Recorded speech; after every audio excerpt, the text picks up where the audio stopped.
Good evening and welcome to Irish News Update. I am your host, Hugh Yoss. In today's news, Donald Trump has called the Danish Prime Minister and discussed his desire to buy Greenland. Sources who were on the call have called it a disaster, and that Trump was rude and bullying.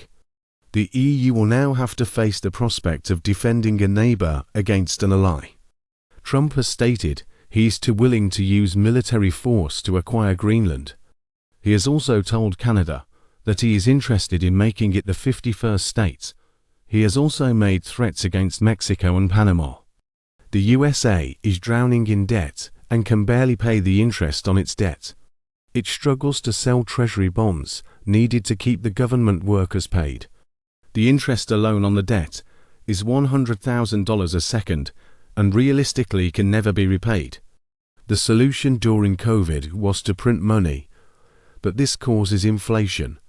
The problem facing the USA is how to keep the lights on and carry out all these threats. Trump has some challenges ahead and some may not be able to be solved by bullying. The debt ceiling needs to constantly move higher to deal with massive public debt. His efforts at bringing jobs back to America will require billions in investment, and the globe's major economies have all been heading for recession. Germany in particular has been hit hard by the Russian gas blockade by the USA. The gas the USA is forcing Germany to buy from them costs 5 times as much as the Russian gas was, despite von der Leyen saying it is cheaper. For the first time, Volkswagen Group is looking at closing factories. Now, with Trump threatening Greenland and demanding tariffs on EU goods, will the EU remain the loyal ally or finally decide to look after its own interests and let America deal with their own agenda? Biden forced EU countries to pay for the Ukraine war, which the CIA had been planning for years, and risked we in Europe. Will the EU continue to risk all for a dying empire?